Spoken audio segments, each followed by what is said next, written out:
ಒಂದೂರಿನಲ್ಲಿ ಶಾರದಾ ಅನ್ನುವ ದೊಡ್ಡ ಹೆಂಗಸಿದ್ದಳು. ಆಕೆಗೆ ರಮೇಶ್ ಅನ್ನುವ ಮಗ, ಅನಾಮಿಕ ಅನ್ನುವ ಸೊಸೆ ಇದ್ದರು. ರಮೇಶನಿಗೆ ಇಸ್ಪೀಟಾಟದ ಹುಚ್ಚು ಹೆಚ್ಚು. ತನಗಿರುವ ಆಸ್ತಿ ಎಲ್ಲವನ್ನೂ ಪ್ಯಾಕಾಟದಲ್ಲಿಟ್ಟು ನಾಶ ಮಾಡಿದ್ದನು. ಇವನಿಗಿರುವ ಹುಚ್ಚಿನಿಂದ ಹೊರಗೆ ತರಬೇಕು ಎಂದು ಶಾಂತ ತನ್ನ ಮಗನಿಗೆ ಅನಾಮಿಕ ಅನ್ನುವ ಹುಡುಗಿಯೊಂದಿಗೆ ಮದುವೆ ಮಾಡುತ್ತಾಳೆ. ಆದರೂ ರಮೇಶನಲ್ಲಿ ಬದಲಾವಣೆ ಇರಲಿಲ್ಲ. ಅನಾಮಿಕ ಬಹಳ ಅಂದವಾದ ಹುಡುಗಿ. ಅಂತಹ ಅಂದವಾದ ಹೆಂಡತಿ ಬಂದಿದ್ದರೂ ರಮೇಶನಲ್ಲಿ ಮಾತ್ರ ಇಸ್ಪೀಟಾಟದ ಹುಚ್ಚು ಇಳಿಯಲಿಲ್ಲ. ಒಂದು ದಿನ ಅನಾಮಿಕ, ಅತ್ತೆ, ಸ್ವಂತ ಮನೇನೂ ಅಡವಿಟ್ಟಿದ್ದಾರಂತೆ. ಇನ್ನು ನಾವು ಈ ಮನೆಯಲ್ಲಿ ಇರಲಾರೆವು ಅತ್ತೆ. ನಾನು ಅದ್ರ ಬಗ್ಗೆನೇ ಆಲೋಚಿಸ್ತಿದ್ದೀನಮ್ಮ. ಈಗ ಇವನು ಮಾಡಿದ ಕೆಲಸದಿಂದ ನಾವು ಬಾಡಿಗೆ ಮನೆಯಲ್ಲಿ ಇರಬೇಕಾಗಿ ಬಂದಿದೆ. ಇನ್ನು ಹೀಗೆ ಎಷ್ಟು ದಿನ ಅತ್ತೆ? ನಾವು ಮಾತ್ರ ಏನು ತಪ್ಪು ಮಾಡಿದ್ವಿ ಅಂತ ನಮಗೆ ಈ ಶಿಕ್ಷೆ? ನಾನು ಬಹಳ ತಪ್ಪು ಮಾಡಿದೆ ಅಮ್ಮ. ನಿನ್ನನ್ನು ಮದುವೆ ಆದ ನಂತರ ಅವನು ಬದಲಾಗ್ತಾನೆ ಅಂದ್ಕೊಂಡೆ. ಆದರೆ ಅವನು ಇಷ್ಟು ಕೆಟ್ಟದಾಗಿ ತಯಾರಾಗ್ತಾನೆ ಅಂತ ಅಂದ್ಕೊಂಡಿರಲಿಲ್ಲ ತಾಯಿ. ಅನಾಮಿಕಾ ಶಾರದ ಹಾಗೆ ಮಾತನಾಡುತ್ತಾ ಇರುವಾಗ ಅಲ್ಲಿಗೆ ರಮೇಶ್ ಬಂದನು. ಬರಬರುತ್ತಾ ಒಂದು ಕೈಯಲ್ಲಿ ಹೆಂಡದ ಬಾಟಲಿಯೊಂದಿಗೆ ಬಂದನು. ಅಮ್ಮ, ನನಗೆ ದುಡ್ಡು ಬೇಕು. ದುಡ್ಡು, ಅನಾಮಿಕಾ, ದುಡ್ಡು ಬೇಕು. ನನಗೆ ದುಡ್ಡು ತಂದ್ಕೊಡಿ ತಕ್ಷಣ. ದುಡ್ಡು ಬೇಕು. ಏಯ್, ಕುಡ್ಕೊಂಡು ಬಂದು ಮನೇಲಿ ಹೀಗೆ ಯಾಕೆ ಮಾಡ್ತಿದೀಯಾ? ನಿನಗೆ ಯಾವ ರೋಗ ಬಂದಿದೆಯೋ ಹೀಗಾಗಿ ಹೋದೆ? ನಿನ್ನ ಬಾಯಿ ಹಾಳಾಗ, ನಿನ್ನ ಕೈ ಕಾಲು ಬಿದ್ದು ಹೋಗ. ಅಮ್ಮ ಬೈಬೇಡ. ಆದ್ರೂ ನಿನ್ ಬೈಗಳು ಕೂಡ ಕಿವಿಗೆ ಇಂಪಾಗಿ ಕೇಳ್ತಾ ಇದೆ. ನನಗೆ ದುಡ್ಡು ಮುಖ್ಯ. ದುಡ್ಡು ಬೇಕು. ಕೊಟ್ಟು ಬಿಡಿ. ಇಲ್ಲ ಅಂದ್ರೆ ನೀವಾದ್ರೂ ಸಾಯ್ರಿ, ಇಲ್ಲ ನನ್ನನ್ನಾದ್ರೂ ಸಾಯೋಕ್ ಅಲ್ಲಿ ಪ್ಯಾಕಾಟಕ್ಕೆ ಟೈಮ್ ಆಗಿ ಹೋಗ್ತಾ ಇದೆ. ಚಿಚಿ, ಇಷ್ಟು ನಡೆದ್ರೂ ಕೂಡ ಇನ್ನೂ ಬದಲಾಗಿಲ್ಲ ಅತ್ತೆ. ಏನ್ ಬದುಕುರಿ ನಿಮ್ದು? ಕನಿಷ್ಠ ಮರ್ಯಾದೆ ಕೂಡ ಇಲ್ಲ. ಹೆಂಗಸ್ರ ಮೇಲೆ ಪ್ರತಾಪ ತೋರಿಸ್ತಾ ಇದ್ದೀರಾ? ಈ ಮನೆನ ಅಡವಿಟ್ಟು ಬಿಟ್ಟಿದ್ದೀನಿ ಬಂಗಾರ. ಇನ್ನು ನಾವು ಬೇರೆ ಮನೆಯಲ್ಲಿ ಇರ್ಬೇಕು. ಅಂದ್ರೆ ಬಾಡಿಗೆ ಮನೆ ನೋಡ್ಕೊಳ್ಳಿ. ರಮೇಶನ ಮಾತುಗಳು ಶೂಲದಿಂದ ಇರಿದಂತಾಗಿ ಅನಾಮಿಕ ಶಾರದಾ ಅಲ್ಲಿಂದ ಕಣ್ಣೀರು ಹಾಕಿಕೊಂಡು ಹೊರಟು ಹೋದರು. ಹಾಗೆ ಒಂದು ಬಾಡಿಗೆ ಮನೆ ನೋಡಿಕೊಂಡು ಆ ಮನೆಯಲ್ಲಿ ಬದುಕಲಿಕ್ಕೆ ಶುರು ಮಾಡಿದರು. ಮನೆಯೇನೋ ದೊರಕಿತಾದರೂ ತಿನ್ನೋದಿಕ್ಕೆ ಊಟವಿಲ್ಲ, ಕೈಯಲ್ಲಿ ದುಡ್ಡಿಲ್ಲ. ಆಗಲೇ ಅನಾಮಿಕ ಒಂದು ನಿರ್ಣಯ ತೆಗೆದುಕೊಂಡಳು. ಅತ್ತೆ, ಮನೆ ನಡೆಸಬೇಕು ಅಂದರೆ ಏನೋ ಒಂದು ಕೆಲಸ ಮಾಡಲೇಬೇಕಲ್ಲ. ಇನ್ನು ನಾನು ಈ ದಿನದಿಂದ ಕೆಲಸಕ್ಕೆ ಹೋಗೋದು ಅಂದ್ಕೊಂಡಿದ್ದೀನಿ. ಅಲ್ಲಿ ಸ್ವಲ್ಪ ದುಡ್ಡು ಸಂಪಾದಿಸರೆ ಕನಿಷ್ಠ ಹೊಟ್ಟೆಗಾದರೂ ತಿಂದು ಬದುಕಬಹುದು. ನನಗೆ ಬಹಳ ದುಃಖವಾಗ್ತಿದೆ ತಾಯಿ. ನೀನು ಇಷ್ಟು ಅಂದವಾಗಿದ್ದೀಯ. ಚಂದನದ ಗೊಂಬೆ ಆಗಿದ್ದ ನಿನ್ನನ್ನು ನನ್ನ ಮಗ ನೋಡ್ಕೊಳ್ಳದೆ ಬಹಳ ಕಷ್ಟ ಕೊಟ್ಟ. ನಿನ್ನನ್ನು ಕಷ್ಟದ ಪಾಲ್ ಮಾಡಿದ್ದಾನೆ. ಪಾಪ, ನನ್ನಿಂದಾಗೆ ನಿನಗೆ ಈ ಗತಿ ಬಂದಿತ್ತು. ನಿನಗೆ ಅವನ ಜೊತೆ ಮದುವೆ ಮಾಡದೇ ಇದ್ರೆ ಈಗ ಎಲ್ಲೋ ಒಂದು ಕಡೆ ಚೆನ್ನಾಗಿ ಬದುಕ್ತಾ ಇದ್ದೆ. ನನ್ನನ್ನು ಕ್ಷಮಿಸಮ್ಮ, ನನ್ನನ್ನು ಕ್ಷಮಿಸು. ಅಂತ ಮಾತಾಡಬೇಡಿ ಅತ್ತೆ. ನೀವೇನು ಬೇಕು ಅಂತ ಈ ತಪ್ಪು ಮಾಡಿಲ್ವಲ್ಲ. ನಿಮ್ಮ ಮಗ ಸರಿ ಹೋಗಬೇಕು ಅಂತ ಮಾಡಿದ್ರಿ. ಆದರೆ ಈ ಥರ ಆಗತ್ತೆ ಅಂತ ಗೊತ್ತಿರಲಿಲ್ಲ. ದುಃಖ ಮಾಡಬೇಡಿ. ನಡೆದು ಹೋಗಿದ್ದಕ್ಕೆ ಆಲೋಚಿಸಬೇಡಿ, ನಡೆಯಬೇಕಾಗಿದ್ದಕ್ಕೆ ಆಲೋಚಿಸಿ. ನೀವಿನ್ನೂ ದುಃಖ ಪಡಬೇಕಾದ ಅಗತ್ಯನೇ ಇಲ್ಲ. ನಾನು ಕೆಲ್ಸಕ್ಕೆ ಹೋಗ್ತೀನಿ, ದುಡ್ಡು ತರ್ತೀನಿ, ಸಂತೋಷವಾಗಿ ಬದುಕೋಣ ಅತ್ತೆ. ನನಗೆ ಮಗ ಇಲ್ಲ ಅಂತ ಅಂದ್ಕೊಂಡಿದ್ದೆ ಅಮ್ಮ. ಆದರೆ ನೀನೇ ನನಗೆ ಮಗ ಆಗ್ತೀಯ ಅಂದ್ಕೊಂಡಿರ್ಲಿಲ್ಲ. ನನಗೆ ಬಹಳ ಸಂತೋಷವಾಗ್ತಿದೆ ತಾಯಿ. ಬಂಗಾರದಂತ ಸೊಸೆ ಸಿಕ್ಕಿದ್ದಾಳೆ. ಅನಾಮಿಕಾ ತನ್ನ ಅತ್ತೆ ಶಾರದಳ ಹತ್ತಿರ ಹಾಗೆ ಮಾತನಾಡಿ ಕೂಲಿ ಕೆಲಸಕ್ಕೆ ಶುರು ಮಾಡಿದಳು. ಕೂಲಿ ಕೆಲಸದಿಂದ ದುಡ್ಡು ಬರುತ್ತದೆ. ಅನಾಮಿಕಾ ತನಗೆ ಬೇಕಾದ್ದನ್ನು, ತನ್ನ ಅತ್ತೆಗೆ ಬೇಕಾಗಿದ್ದನ್ನು ತೆಗೆದುಕೊಂಡಳು. ಅತ್ತೆಯನ್ನು ಸಂತೋಷದಿಂದ ನೋಡಿಕೊಳ್ಳುತ್ತಾಳೆ. ಒಂದು ದಿನ ಅನಾಮಿಕಾ ಕೂಲಿ ಕೆಲಸ ಮಾಡುತ್ತಾ ಇರುವಾಗ ಅಲ್ಲಿಗೆ ರವೀಂದ್ರ ಅನ್ನುವ ದೊಡ್ಡ ಬಿಸ್ನೆಸ್ ಮ್ಯಾನ್ ಬರ್ತಾನೆ. ಅವನು ಅನಾಮಿಕಳನ್ನು ನೋಡಿ ಶಾಕ್ ಆಗುತ್ತಾನೆ. ನೋಡಮ್ಮ, ನೀನು ಬಹಳ ಅಂದವಾಗಿದ್ದೀಯ. ನಿನ್ನಂತಹ ಮನುಷ್ಯರು ಇಲ್ಲಿ ಕೂಲಿ ಕೆಲಸ ಮಾಡ್ತಾ ಇದ್ರೆ ನನಗೆ ಬಹಳ ದುಃಖವಾಗ್ತಿದೆ. ನೀನು ಮಾಡೆಲ್ ಆದ್ರೆ ನಿನಗೆ ಒಳ್ಳೆ ಹೆಸರು ಬರುತ್ತೆ. ಈ ಪ್ರಪಂಚ ಎಲ್ಲವೂ ನಿನ್ ಬಗ್ಗೆನೇ ಹೇಳ್ಕೊಳ್ಳುತ್ತಮ್ಮ. ಸರ್, ನೀವು ಹೇಳೋದು ನನಗೇನೂ ಅರ್ಥವಾಗ್ತಿಲ್ಲ. ನಾನು ಮಾಡೆಲ್ ಹೇಗಾಗ್ತೀನಿ? ನಾನು ಒಬ್ಬ ಕೂಲಿ ಕೆಲಸ ಮಾಡುವ ಕೂಲಿ ಅಷ್ಟೇ. ಮಾಡೆಲ್ ಆಗಿ ನಾನು ಹೇಗೆ ಆಗ್ತೀನಿ? ಆಗುವ ಅವಕಾಶವೇ ಇಲ್ವಲ್ಲ. ಇಲ್ಲಮ್ಮ, ಇಲ್ಲ. ನೀನು ಒಳ್ಳೆ ಮಾಡೆಲ್ ಆಗಿ ತೀರ್ತೀಯ. ನಾನು ಹೇಳಿದ ಹಾಗೆ ಮಾಡಿದ್ರೆ ನಿನಗೆ ಯಾವ ಕಷ್ಟನೂ ಇರೋದಿಲ್ಲ. ಮುಂದಿನ ದಿನದಲ್ಲಿ ನೀನು ಬಹಳ ಜನಕ್ಕೆ ಆದರ್ಶವಾಗಿ ನಿಲ್ತೀಯ. ನಿನಗೆ ಲೆಕ್ಕವಿಲ್ಲದಷ್ಟು ದುಡ್ಡು ಕೂಡ ಬರುತ್ತೆ. ನಾನು ಏನಕ್ಕೂ ಆಸೆ ಪಡೋದಿಲ್ಲ ಸರ್. ಈಗ ಕಷ್ಟಪಟ್ಟರೆ ಸಾಯಂಕಾಲಕ್ಕೆ ದುಡ್ಡು ಬರುತ್ತೆ. ಆ ದುಡ್ಡಿನಿಂದ ನಾನು ಮನೆಗೆ ಹೋದರೆ ನಾನು ನನ್ನ ಅತ್ತೆ ಸಂತೋಷವಾಗಿರ್ತೀವಿ. ನನಗಷ್ಟೇ ಸಾಕು, ಇದೆಲ್ಲ ಬೇಡ ಸರ್.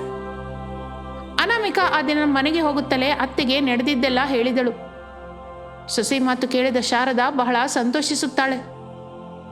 ಅಮ್ಮ ಅನಾಮಿಕಾ, ನೀನು ಮಾಡೆಲ್ ಆದರೆ ಬಹಳ ಜನಕ್ಕೆ ಒಳ್ಳೇದಾಗುತ್ತೆ ಅಂತಾರಲ್ಲ ಸರ್. ನನ್ನ ಹಾಗೆ ಕಷ್ಟಪಡ್ತಾ ಇರೋರಿಗೆ ಭರವಸೆ ಆಗಬಹುದು. ಎಷ್ಟೋ ಜನ ಮಹಿಳೆಯರಿಗೆ ನೀನು ಧೈರ್ಯ ಕೂಡ ತುಂಬಬಹುದು. ಒಂದು ಸಲ ಬಹಳ ಆಲೋಚಿಸು. ನೀವು ಈಗ ಹೇಳ್ತಾ ಇದ್ರೆ ನನಗೆ ಒಂದೊಂದಾಗಿ ಅರ್ಥವಾಗ್ತಿದೆ ಅತ್ತೆ. ನಾನು ಮೊದಲೇ ಅಂದುಕೊಂಡಿದ್ದನ್ನ ನಾನು ಮಾಡ್ತೀನಿ, ನಂತರ ದೇವರ ದಯೆ. ಮಾರನೇ ದಿನ ಅನಾಮಿಕಾ ರವೀಂದ್ರನನ್ನು ಭೇಟಿಯಾದಳು. ದಿನವೂ ಕೆಲಸ ಮಾಡಿಕೊಳ್ಳುತ್ತಲೇ ಮಾಡೆಲಿಂಗ್ ಕೆಲಸಕ್ಕೆ ಬರ್ತೀನಿ ಅಂತ ಹೇಳುತ್ತಾಳೆ. ಅದಕ್ಕೆ ರವೀಂದ್ರ ಕೂಡ ಒಪ್ಪಿಕೊಳ್ಳುತ್ತಾನೆ. ಕೆಲವು ದಿನಗಳು ಹಾಗೆ ಕಳೆಯುತ್ತದೆ. ಅನಾಮಿಕಳ ಮಾಡೆಲಿಂಗ್ ಫೋಟೋ ನೋಡಿ ಬಹಳ ಜನ ಬಿಸ್ನೆಸ್ ಮ್ಯಾನ್ ಮುಂದಕ್ಕೆ ಬರುತ್ತಾರೆ. ಅನಾಮಿಕಳ ಹತ್ತಿರ ತಮ್ಮ ಬಿಸ್ನೆಸ್ಗೆ ಆಡ್ಸ್ ಮಾಡಬೇಕು ಅಂತ ನಿರ್ಣಯಿಸಿಕೊಳ್ಳುತ್ತಾರೆ. ರವೀಂದ್ರ ಅನಾಮಿಕಳನ್ನು ಕರೆಯುತ್ತಾನೆ. ಸರ್, ನನ್ನನ್ನು ಏಕೆ ಅಷ್ಟು ಅರ್ಜೆಂಟಾಗಿ ಬಾ ಅಂತ ಕರೆದ್ರಿ? ಏನಾಯ್ತು ಸರ್? ನಿನಗೆ ಒಂದು ಗುಡ್ ನ್ಯೂಸ್ ಅನಾಮಿಕಾ. ಮಾಡೆಲ್ ಆಗಿ ನೀನು ಸೆಲೆಕ್ಟ್ ಆಗಿದೆಯಾ. ನಿನಗಾಗಿ ದುಡ್ಡು ಕೊಡುವವರು ಎದುರು ನೋಡ್ತಾ ಇದ್ದಾರೆ. ನೀನು ಕೂಲಿ ಕೆಲಸ ಮಾಡುವ ಕೆಲಸಕ್ಕೆ ಬಿಟ್ಟು. ನಿನ್ನನ್ನು ಹಾಕೊಂಡು ಆಡ್ಸ್ ತೆಗೆಯೋದಕ್ಕೆ ಎಲ್ಲರೂ ಕಾಯ್ತಾ ಇದ್ದೀವಿ. ಇಲ್ಲಿ ನೋಡು, 50 ಲಕ್ಷದ ಚೆಕ್ ನಿನಗಾಗಿ ನಾನು ಕೊಡ್ತಾ ಇದ್ದೀನಿ. ನಾಳೆಯಿಂದ ನೀನು ಆ ಕೂಲಿ ಕೆಲಸಕ್ಕೆ ಹೋಗುವ ಅಗತ್ಯನೇ ಇಲ್ಲ. ನಾಳೆ ಬೆಳಿಗ್ಗೆ ನೀನು ಆಫೀಸ್ಗೆ ಬಂದು ನೋಡು. ರವೀಂದ್ರನ ಮಾತಿಗೆ ಅನಾಮಿಕಾ ಸಂತೋಷಿಸಿದಳು. ಅವಳ ಆನಂದಕ್ಕೆ ಹದ್ದೇ ಇರಲಿಲ್ಲ. 50 ಲಕ್ಷ ರೂಪಾಯಿ ತೆಗೆದುಕೊಂಡು ಮನೆಗೆ ಸೇರಿದಳು. ತನಗೆ ಬೇಕಾದ್ದೆಲ್ಲವನ್ನು ಕೊಂಡುಕೊಂಡಳು. ನೋಡುತ್ತಿದ್ದ ಹಾಗೆ ಅತ್ತೆ ಸೊಸೆಯರು ಶ್ರೀಮಂತರಾಗುತ್ತಾರೆ. ತನ್ನ ಹತ್ತಿರವಿರುವ ದುಡ್ಡಿನಿಂದ ಅತ್ತೆ ಸೊಸೆಯರು ಬಹಳ ಸಹಾಯ ಮಾಡುತ್ತಾರೆ. ರಮೇಶ್ ತನ್ನ ಇಸ್ಪೀಟು ಆಟದ ಹುಚ್ಚು ಹೋಗಿ ಅನಾಮಿಕಾ ಹತ್ತಿರ ಬರುತ್ತಾನೆ. ಅನಾಮಿಕಾ ಜೊತೆ ಸೇರಿ ಸಂತೋಷವಾಗಿ ಜೀವಿಸುತ್ತಿರುತ್ತಾನೆ. ರಾಮಾಪುರ ಅನ್ನುವ ಊರಿನಲ್ಲಿ ಶಾರದಾ ಪ್ರಸಾದ್ ಅನ್ನುವ ದಂಪತಿಗಳಿದ್ದರು. ಅವರಿಗೆ ರಮೇಶ್ ಅನ್ನುವ ಮಗನಿದ್ದನು. ರಮೇಶ್ ತನ್ನ ಕೆಲಸದ ಮೇಲೆ ಬೇರೆ ಊರಿಗೆ ಹೋಗುತ್ತಿರುತ್ತಾನೆ. ಬೇರೆ ರಾಜ್ಯಗಳಿಗೂ ಹಾಗೆ ಹೋಗುತ್ತಿರುತ್ತಾನೆ. ಒಂದು ದಿನ ರಮೇಶ್ ಅನಾಮಿಕಾ ಅನ್ನುವ ಹುಡುಗಿಯನ್ನು ಮದುವೆ ಮಾಡಿಕೊಂಡು ಮನೆಗೆ ಕರೆತರುತ್ತಾನೆ. ಅವರನ್ನು ನೋಡಿದ ಶಾರದಾ ಪ್ರಸಾದರು ಆಶ್ಚರ್ಯ ಹೋಗುತ್ತಾರೆ. ಏನೋ ಇದು, ಎಂತ ಕೆಲಸ ಮಾಡಿದೆ? ನಿಮ್ಮಪ್ಪ ನೋಡು ಹೇಗೆ ದುಃಖ ಪಡ್ತಿದ್ದಾರೆ.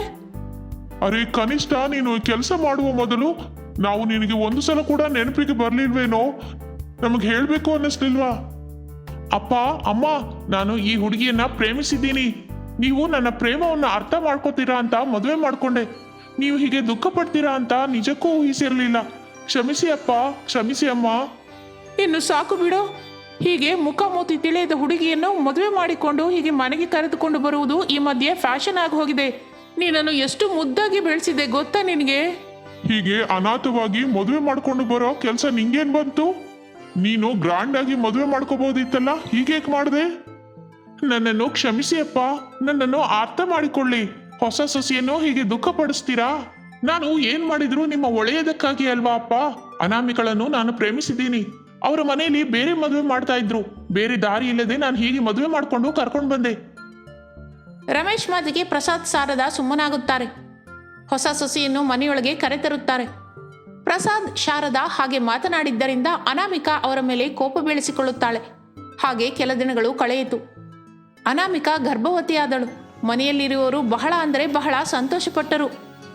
ಎಷ್ಟು ಒಳ್ಳೆ ವಾರ್ತೆ ಹೇಳಿದೆ ಅನಾಮಿಕಾ. ಮಗು ರಮೇಶ್, ನಾನು ತಾತ ಆಗ್ತಿದ್ದೀನೋ, ನನಗೆ ಬಹಳ ಸಂತೋಷವಾಗಿದೆ. ಬೇಗನೆ ನಮ್ಮ ಮನೆಗೆ ಮೊಮ್ಮಗ ಬಂದ್ರೆ ನಾವು ಆಡ್ಕೋಬಹುದು, ನಾವು ಬಹಳ ಕೆಲಸಗಳು ಮಾಡಬೇಕು ಎಂದು ಕುಟುಂಬ ಎಲ್ಲವೂ ಸಂತೋಷಿಸುತ್ತದೆ. ಹಾಗೆ ಕೆಲ ದಿನಗಳು ಕಳೆಯಿತು. ಗರ್ಭವತಿಯಾದ ಅನಾಮಿಕಾ ತನ್ನ ಅತ್ತೆ ಮಾವನವರ ಮಾತು ಕೇಳುವುದಿಲ್ಲ. ಶಾರದಾ ಪ್ರಸಾದರು ಗರ್ಭಿಣಿಯಾದ ಅನಾಮಿಕಳಿಗೆ ಏನು ಅನ್ನಲಾರದೆ ಮೌನವಾಗಿದ್ದು ದುಃಖ ಸಹಿಸುತ್ತಾರೆ. ರಮೇಶ್ ತನ್ನ ಕೆಲಸಕ್ಕಾಗಿ ಬೇರೆ ರಾಜ್ಯಕ್ಕೆ ಹೋಗುತ್ತಾನೆ. ಈಗ ಅದೇ ಒಳ್ಳೆಯ ಸಮಯ ಅಂದುಕೊಂಡು ಅನಾಮಿಕಾ ತನ್ನ ಅತ್ತೆ ಮಾವನವರ ಪೀಡೆಯನ್ನು ತೊಲಗಿಸಬೇಕು ಎಂದು ಪ್ಲಾನ್ ಹಾಕುತ್ತಾಳೆ. ಒಂದು ದಿನ, ಅತ್ತೆ, ನಾ ಗುಡಿಗೆ ಹೋಗಿ ಬರ್ತೀನಿ, ಮನೆ ಜಾಗ್ರತೆ. ಸರಿಯಮ್ಮ. ಅನಾಮಿಕಾ ಹಾಗೆ ಗುಡಿಗೆ ಹೋಗಿ ಬಂದ ನಂತರ ತನ್ನ ರೂಮಿಗೆ ಹೋದಳು. ತನ್ನ ರೂಮಿನಲ್ಲಿ ಒಡವೆ ಕಾಣಿಸಲಿಲ್ಲ ಎಂದು ರಂಪ ಮಾಡಿದಳು. ಮಾವನವರು ಸೊಸೆಯ ಚೇಷ್ಟೆಗೆ ಭಯಪಟ್ಟು ಹೋದರು. ಮರ್ಯಾದೆಗೆ ಹೇಳಿ, ನಾನು ಒಳ್ಳೆಯವಳಲ್ಲ. ನೀವೇ ನನ್ನ ಒಡವೆ ಕದ್ದಿದ್ದೀರಿ ಅಂತ ಅನ್ಸುತ್ತೆ. ನೀವು ಹೇಳ್ತಿರೋ ಇಲ್ಲ ನಿಮ್ಮ ರೂಮ್ನಲ್ಲಿ ನನ್ನನ್ನು ಹುಡುಕಿ ಅಂತ ಹೇಳ್ತೀರಾ? ಏನಮ್ಮ ನೀನು ಮಾತಾಡೋದು? ನಮ್ಮ ಮೇಲೆ ಕಳ್ತನದ ಆರೋಪ ಮಾಡ್ತಿದೀಯಾ? ಹೀಗೆ ಮಾಡೋದು ನಿನಗೆ ಸರಿ ಅನ್ಸುತ್ತಾ? ತಪ್ಪಮ್ಮ, ಹಾಗೆ ಮಾತಾಡಬಾರ್ದು. ನಿಮ್ಮನ್ನು ಬಿಟ್ರೆ ಇನ್ಯಾರು ನನ್ನ ಒಡವೆ ಕದಿಯೋದು? ಮರ್ಯಾದೆಯಾಗಿ ಹೇಳಿ, ಇಲ್ಲ ಅಂದ್ರೆ ನಾನು ಪೊಲೀಸ್ನವ್ರಿಗೆ ಹೇಳ್ತೀನಿ. ಅನಾಮಿಕಾ ಅತ್ತೆ ಮಾವನರ ರೂಮಿಗೆ ಹೋಗಿ ಹುಡುಕುತ್ತಾಳೆ. ತನ್ನ ಒಡವೆ ಅತ್ತೆಯ ರೂಮಿನಲ್ಲಿಟ್ಟು ಅತ್ತೆ ಕಳ್ಳಿ ಎಂದು ನಂಬಿಸಿದಳು. ಇನ್ನು ಕೆಲವು ಒಡವೆಗಳನ್ನು ಪ್ರಸಾದ್ನ ಬಟ್ಟೆಯ ಸಂದಿಯಲ್ಲಿಟ್ಟು ಪ್ರಸಾದ್ನನ್ನು ಕೂಡ ಕಳ್ಳನನ್ನಾಗಿ ಮಾಡುತ್ತಾಳೆ.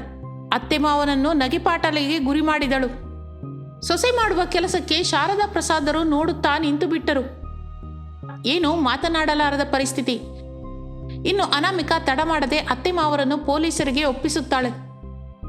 ಪೊಲೀಸರು ಶಾರದಾ ಪ್ರಸಾದರನ್ನು ಕರೆದುಕೊಂಡು ಹೋಗುತ್ತಾರೆ. ಹಾಗೆ ಕೆಲ ದಿನಗಳು ಕಳೆಯುತ್ತದೆ. ಅನಾಮಿಕಾ ತನ್ನ ಅತ್ತೆ ಮಾವ ಜೈಲಿಗೆ ಹೋದ ವಿಷಯವನ್ನು ತನ್ನ ಗಂಡ ರಮೇಶನಿಗೆ ಹೇಳುವುದಿಲ್ಲ.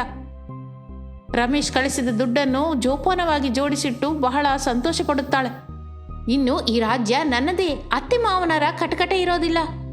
ಮನೆಗೆ ಬಂದ ನನಗೆ ನಾನಾ ಮಾತುಗಳಾಡಿ ಕಷ್ಟ ಕೊಟ್ರು. ಈಗ ನೋಡು, ಕಟಕಟೆಯ ಪಾಲಾದ್ರು. ನನ್ನ ಗಂಡ ಕಳಿಸೋ ದುಡ್ಡನ್ನೆಲ್ಲ ನಾನು ಈಗಲೇ ಖರ್ಚು ಮಾಡಬಾರ್ದು. ಅವುಗಳನ್ನೆಲ್ಲ ಹಾಗೆ ಉಳಿಸಿ ನಾಳೆ ನನ್ನ ಮಗುವಿಗೆ ಖರ್ಚು ಮಾಡಬೇಕು. ಅನಾಮಿಕಾ ಹಾಗೆ ತನ್ನಲ್ಲಿ ತಾನೇ ಅಂದುಕೊಂಡು ಸಂತೋಷವಾಗುತ್ತಾಳೆ. ಹಾಗೆ ಕೆಲ ದಿನಗಳು ಕಳೆಯುತ್ತದೆ. ಒಂದು ದಿನ ಅನಾಮಿಕಳ ಮನೆಯ ಮೇಲೆ ಇನ್ಕಮ್ ಟ್ಯಾಕ್ಸ್ನವರು ದಾಳಿ ಮಾಡುತ್ತಾರೆ. ಆ ಸಮಯದಲ್ಲಿ ಅನಾಮಿಕಾ ತನ್ನ ಹತ್ತಿರವಿರುವ ದುಡ್ಡಿಗೆ ಸರಿಯಾದ ಪತ್ರ ತೋರಿಸಿರುವುದಿಲ್ಲ. ಅದರಿಂದ ಅನಾಮಿಕಳ ಹತ್ತಿರವಿದ್ದ ದುಡ್ಡನ್ನು ಅಧಿಕಾರಿಗಳು ಸ್ವಾಧೀನಪಡಿಸಿಕೊಳ್ಳುತ್ತಾರೆ. ಹಾಗೆ ಅನಾಮಿಕ ಇರುವ ಮನೆಯನ್ನು ಸೀಸ್ ಮಾಡುತ್ತಾರೆ. ಆಸ್ತಿಯೆಲ್ಲ ಹಾಗೆ ಹೋಗಿದ್ದರಿಂದ ಅನಾಮಿಕಾ ದಿಕ್ಕಿಲ್ಲದವಳ ಹಾಗೆ ಆಗಿ ಹೋಗುತ್ತಾಳೆ. ಅಯ್ಯೋ ಭಗವಂತ, ನನಗೆ ಏನು ಅಂತ ಹಣೆ ಬರಹ ಬರ್ದಿದ್ದೆ? ನಾನೇನು ತಪ್ಪು ಮಾಡಿದೆ? ನನ್ನ ಅತ್ತೆ ಮಾವನವರಿಗೆ ಮಾಡಿರುವ ಕೆಲಸದಿಂದ ನನಗೆ ಈ ಗತಿ ಬಂತು. ನಾನು ಮಾಡಿದ್ದು ತಪ್ಪೇ. ಈಗ ನಾನು ಅನಾಥಳಾಗಿ ಹೋದೆ. ನನ್ನ ಮಗುವನ್ನು ಕಾಪಾಡಬೇಕು.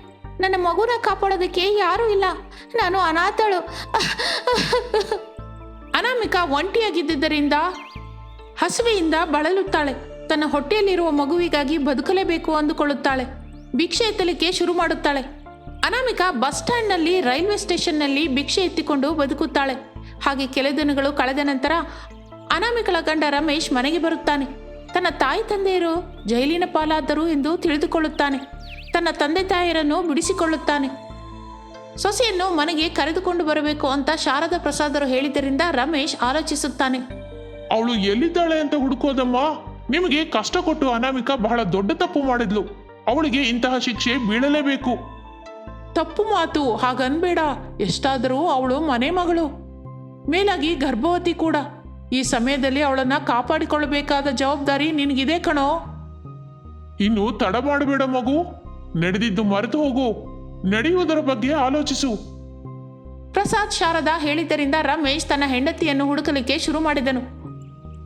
ಮೂವರು ಸೇರಿ ಅನಾಮಿಕಳನ್ನು ಹುಡುಕುತ್ತಾ ಇರುವಾಗ ಒಂದು ರೈಲ್ವೆ ಸ್ಟೇಷನ್ನಲ್ಲಿ ಭಿಕ್ಷೆ ಎತ್ತುತ್ತಿರುವ ಅನಾಮಿಕಳನ್ನು ನೋಡಿ ಆಶ್ಚರ್ಯ ಹೋದರು. ಅನಾಮಿಕಾ ತನ್ನ ಅತ್ತೆ ಮಾವನವರ ಕಾಲಿಗೆ ಬಿದ್ದು ಕ್ಷಮಾಪಣೆ ಕೇಳಿದಳು. ನಂತರ ತನ್ನ ಗಂಡನನ್ನು ಬೇಡಿಕೊಂಡಳು. ಗರ್ಭಿಣಿಯಾದ ಅನಾಮಿಕಳಲ್ಲಿ ಬಂದ ಬದಲಾವಣೆ ನೋಡಿ ಶಾರದಾ ಪ್ರಸಾದರು ಸಂತೋಷಿಸಿದರು. ನೀನು ನನ್ನ ಸೊಸೆ ಮಾತ್ರವೇ ಅಲ್ಲಮ್ಮ, ನಮ್ಮ ಮಗಳು ಕೂಡ. ನಿನ್ನನ್ನು ಜಾಗೃತಿಯಾಗಿ ನೋಡ್ಕೊಳ್ತೀವಿ.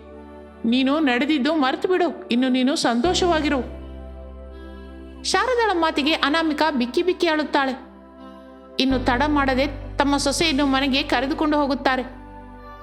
ಗರ್ಭವತಿಯಾದ ಅನಾಮಿಕಳನ್ನು ಆ ನಂತರ ಎಲ್ಲರೂ ಸಂತೋಷದಿಂದ ನೋಡಿಕೊಳ್ಳುತ್ತಾರೆ. ಅನಾಮಿಕ ಕೂಡ ಎಲ್ಲರ ಜೊತೆ ಸೇರಿ ಹೋಗಿ ಆನಂದದಿಂದ ಬದುಕುತ್ತಾಳೆ.